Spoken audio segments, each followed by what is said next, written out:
Hey everybody, thanks for watching. This is Andrew from Schnauzerface Minis. I'm determined to start branching out from GW and Privateer Press, so here is Mongo from Dark Age. Now, I know what you're thinking with his extremely distorted physique. Steroids, right?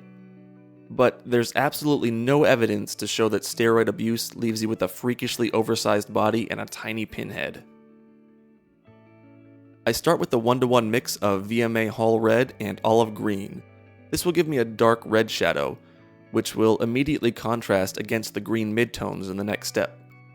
And this gives the shadows some visual interest and makes the model really pop off the table.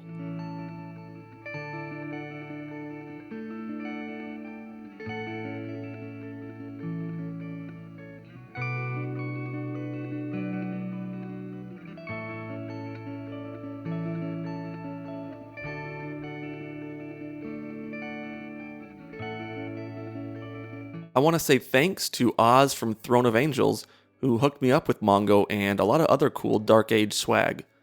Oz is an awesome dude with a fantastic channel, so sub him and check out his blog.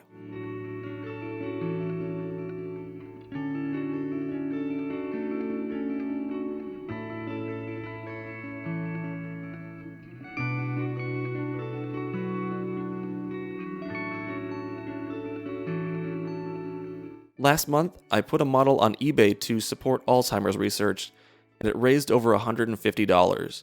So I want to thank all of you for your generosity, support, and words of encouragement. And a very, very big thank you to TheHabadam for selling his beautifully painted Khador Warjack to support the same charity. I can't thank you enough. The success of that auction inspired me to think about the direction I want to take my channel, and I'm determined to focus more energy on helping worthy causes. So, unless I'm painting a model for my own army, all models I paint in future tutorials will go on eBay's Giving Works program to support various charities. I've also got a section on the schnauzerfaceminis.com forums to promote any wargaming event that supports a nonprofit, like Food Machine, Breast Cancer Brawl, Clash for a Cure, anything like that. In addition to Mongo, I'm also auctioning 2 models I painted for previous tutorials, the Minions Croak Hunter and a Menoth Castigator. Of course, 100% of each sale will support an approved nonprofit. This time I'm painting to support worthy causes close to my own heart, the Coalition for Sonoran Desert Protection, the FW Pug Rescue, and the Cystic Fibrosis Foundation. So I invite all of you to dig through your closet and look for models that need a new home. Pick out a charity that's personal to you, list them on eBay, and donate the proceeds to the good cause. And once your listing is up, post an announcement on the schnauzerfaceminis.com charitable causes forum to let the community know. I believe together we can use our hobby to spread some happiness. And I imagine it'll earn you some good karma with the dice gods, so you'll probably start rolling critical hits like 95% of the time.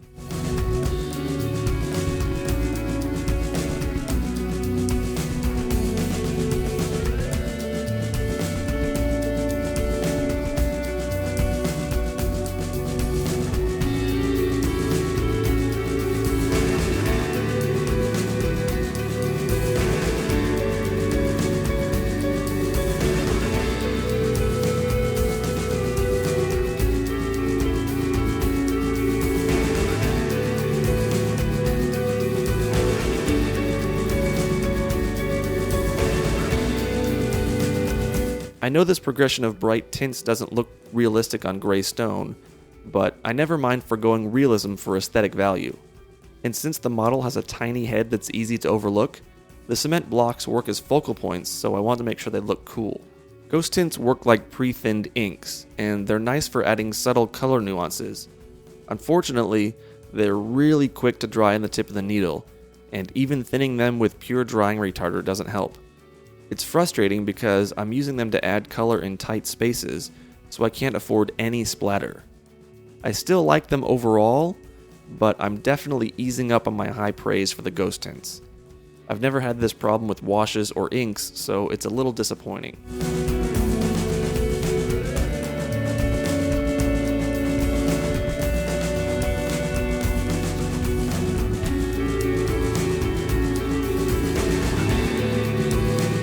I use Vallejo Liquid Metal Silver, which is an alcohol-based paint and needs to be thinned with alcohol. and after painting, the brushes can be cleaned with isopropyl alcohol.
For the base, I got a giant piece of cork from a pet store.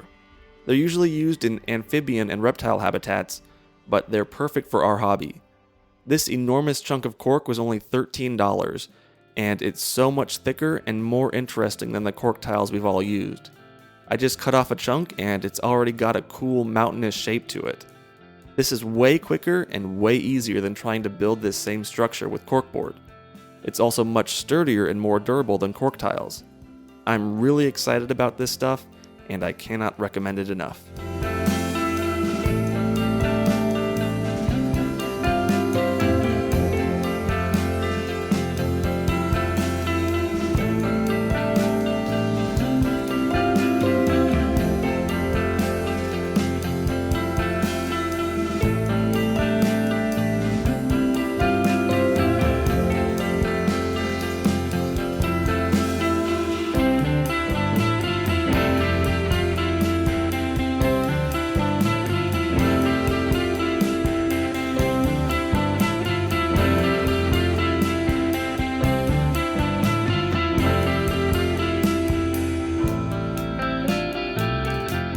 I water down various weathering pigments and cover the base.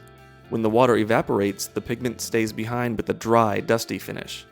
Next, I seal the cork with some matte varnish, and the pigments are fixed in place.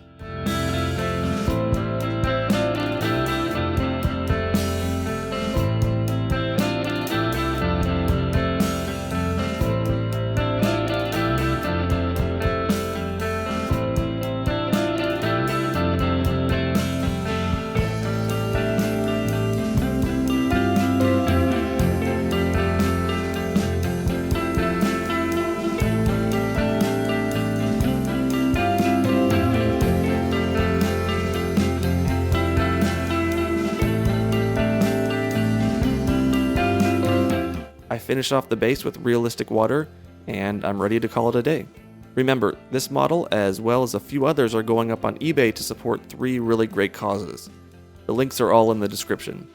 And if you're able to use this hobby to help support your favorite charities, I really encourage you to do so. I know it's terribly cliche, but together we all really can make a difference. So be good to each other, and thanks for watching.